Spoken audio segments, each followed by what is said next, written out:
You can have no idea of the struggles that I go through to bring you these dispatches from the war zone on the cultural front, doing my best to ensure that the insights I provide are founded on the most rigorous examination of all the evidence. It has not been easy. A lesser man might have thrown in the towel by now, but I have laughed in the face of adversity and bravely carried on. The most agonizing struggle with myself has been over the issue of where to rank the composer now placed at number 5 in the list of the greatest composers ever, namely George Friedrich Handel. And yes, Friedrich is spelt that way, and if you don't believe me, go and look it up for yourself, and never abbreviate it to Freddie. Handel would not like that. Now, like Vivaldi, Handel loomed large at the crossroads between the Baroque and classical periods of music. If you look at the criteria I used for judging these composers, Handel scores pretty high on each of them. There is no doubt that he was prolific, producing a lot of wonderful music that has stood the test of time, like The Messiah, the most popular religious oratorio ever written.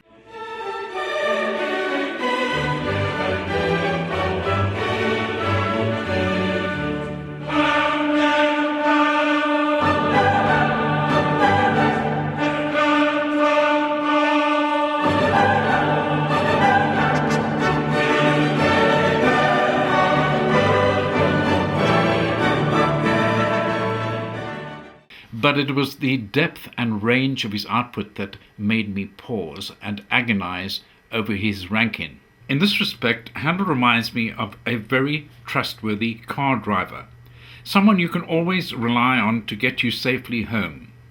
But he has a set of road maps and he follows them religiously. He will take you anywhere you want to go, but only if it is on one of the road maps. Now, some of those roads on his maps will take you through some very beautiful scenery. But where he differs from the top 2 composers is that he is reluctant to deviate from the map or to leave the road.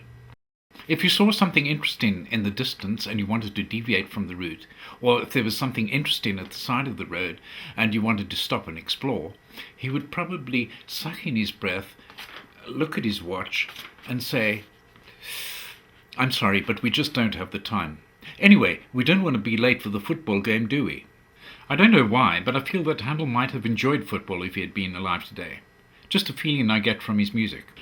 Anyway, some of the other great composers would be happy enough to stop the car and explore the surroundings, particularly the composer at number 1, who would take you to the top of the nearest mountain peak and guide you safely back down again. Now, that is not to say that Handel was not original or unique.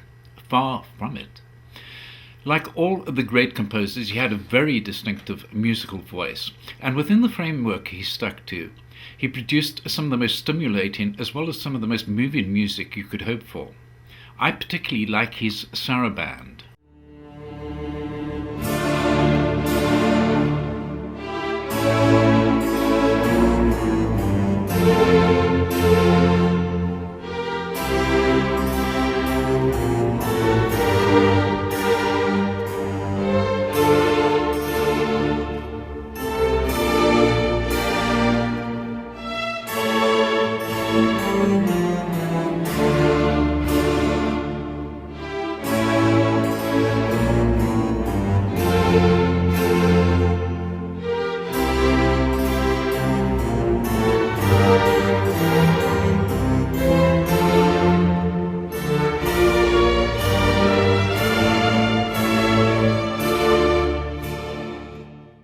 And when it comes to the Messiah, almost every moment of it is great to listen to. One of my particular favorites is "I know that my Redeemer liveth."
According to the International Movie Database, no less than 150 movies have used Handel's music.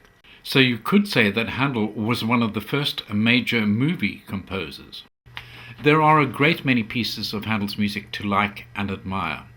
And while he may have stuck to his roadmaps, he managed to achieve a great depth of feeling nevertheless.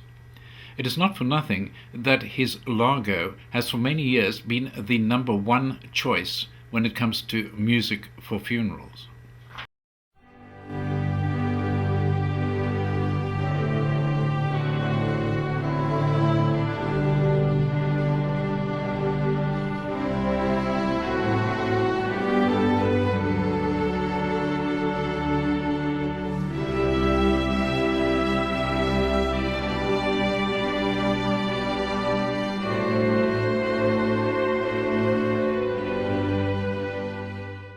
His music for the royal fireworks and his water music are among a number of perennial favourites that people never seem to tire of.